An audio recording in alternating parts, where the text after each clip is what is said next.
So, Triple G fight, David Lemieux was a pretty much a one-sided fight. However, Triple G looked like you definitely saw the amateur pedigree. His silver medal really showed tonight. Stayed behind his jab, landed 51% of his punches. David Lemieux looked like um, he looked small, and he came in 5 pounds heavier. The body comp it was very apparent, the body compositions. Um, David Lemieux just looked like a short fighter the whole fight. I mean, when he was countering with that hook, it was like maybe anywhere between 8 and 12 inches away, pretty much the whole night.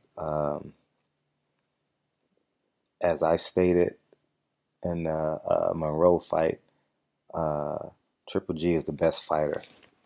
Triple G is the best fighter we have in boxing, hands down. There's no other fighter better than Triple G. And part two to that, I didn't know that he could box that well. Man, that jab is a cannon.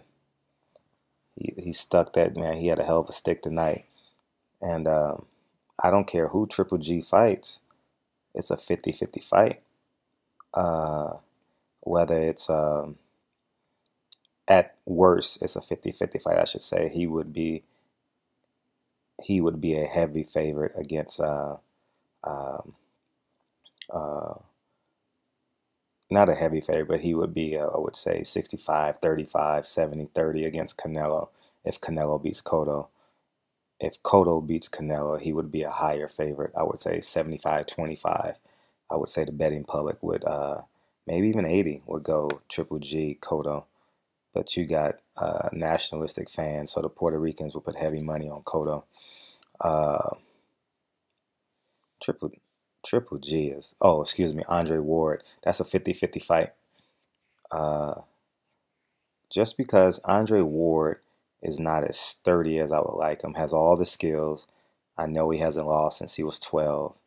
Um, he got knocked out by Boone, knocked down by Boone.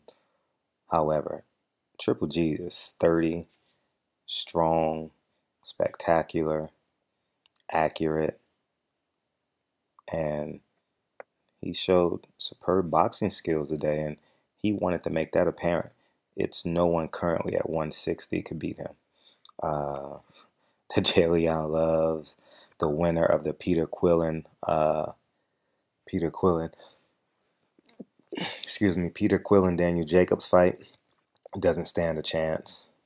Oh man, Triple G looked amazing, and I just want to reiterate, I picked this fight probably dead on. I mean, the last video, the Lamont Peterson review, I said uh, Triple G 8 and under, and you won't be able to recognize David Lemieux.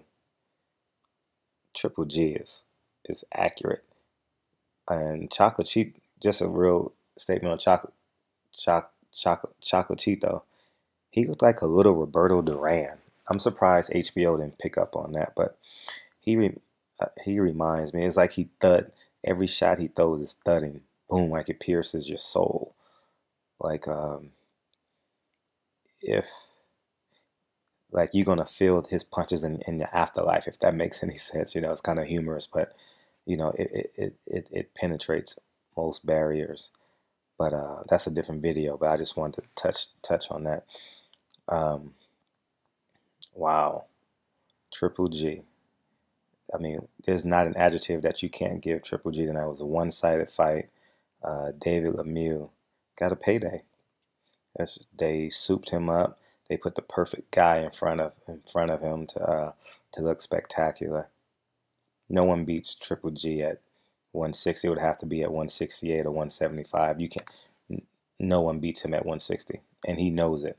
And if I was him, I would I would get on the express train and knock out all these Latin fighters. There's not really any black fighters at 160, but get on the express train. Fight the Canelos, fight the Cottos, um, and if Cesar Chavez Jr. wins 3 or 4 fights in a row, then you fight him. He'll probably be the last of the three, and You make it happen, and then you go after uh, Andre Ward. But it's crazy because you have Triple G at 160, Andre Ward at 168, but he says he's moving to 175, and you have Kovalev at 175. Whew. all I think Kovalev beats all three of them. Excuse me. I believe Kovalev will be the favorite uh, with all three. I think I don't know who. I mean, obviously this is a slightly emotional video because I just got done watching I believe who's the best fighter in the world, Triple G. Uh, so this is slightly emotional. So I'm kind of excited and using superlatives to describe Triple G's performance, but I'm gonna digress. I'm not gonna pick a fight right now just because I want to be accurate in my predictions. I enjoyed watching Triple G tonight. Uh, the fight was I was so impressed with him. I didn't get up and get any chips. If that makes, I don't know if that's if you guys understand what I'm saying. Like I was that in tune with how well he was breaking him down, and it was behind the jab, and uh, wow, pretty amazing. Uh, So we'll have to sit back and see how they match make this fight. I saw a title on somebody's channel. I haven't watched the video yet, but Oscar De La Hoya promises Canelo for Triple G after he beats uh, Miguel Cotto. I'll be covering that fight, so I'll be out in Vegas for that fight. But I'm curious to see who they're gonna put in matchmaking. Triple G beats everyone at 160. No one beats him at 160. 168, I don't know how he'll look at 168 because he would have to put on some more bulk. But he's sturdy enough. 175 may be a reach, but 168, I think he can be the same fighter at 168 as a 175 at Kovalev. Ugh, that's a reach. That would have to be a catchweight fight, 172. 170. That would have to be a catchweight fight. You split the difference between 168, 175. So it's that 172, 171. I don't know if Kovalev can make 170, 171. He's a big guy, but uh, but for $10 million, he can lose 3 more pounds. Um, so let me know what you guys think. I'm really interested to see if you guys saw the fight. It'll obviously be on YouTube. Somebody will upload it on YouTube. So if you haven't watched it, just keep on putting it in the title box. Go to Google or go to YouTube and type in David Lemieux, uh, Gennady Golovkin fight, and it should pop up eventually if it's not up yet. But very impressed with Triple G. No one beats him at 160. Uh, no one beats him at 154. Huh. No one beats him at 154. Any fighter that moves up from 154 to go to 160 to fight him loses, with the exception of no. I think even Laura. Laura is probably the most sturdy one at 154, I believe. Yeah, everything under 160, Triple G is the king. Anything over 160, it's a 50. I'm talking about the big names. It's a 50-50 fight to slightly favors Triple G, with the exception of Kovalev. I think Kovalev will be the favorite against Triple G because he's just flat out nasty. But barbershop conversations. I'm going to reiterate again. I picked this fight perfect. Read to Lamont Peterson. Hopefully I made you guys some money. Um, I picked the under 8 knockout, and you won't be able to visualize. You won't David Lemieux. You won't be able to recognize David Lemieux. Barbershop conversations. I appreciate it. I think I've only lost one main event fight uh, in a long time, and that was the Marco Huck fight. And I think I've picked every main event accurate. Oh, Matisse. I picked Matisse over Postel 2 weeks ago. So I think I've lost two main event fights this year, but the other ones weren't so hard. I think my biggest pick was Fonfara over Chavez Jr. I picked him.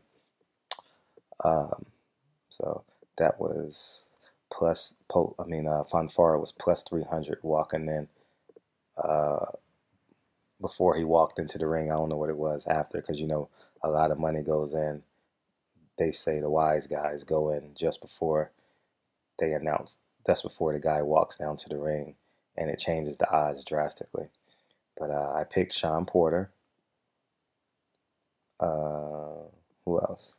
Who else would be an upset that I picked slightly? I picked David. I picked James Nagel.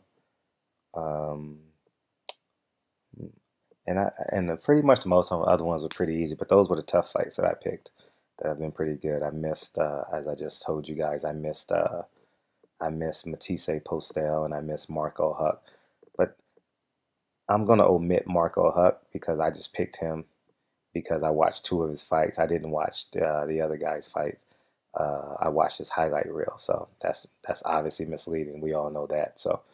Um, so I'll be giving you guys more picks. But in the meantime, tell your friends to subscribe. I appreciate you guys' support. Triple G looked amazing. He's currently the best fighter in the world. Um, so, Barbershop Conversations, and I'm out.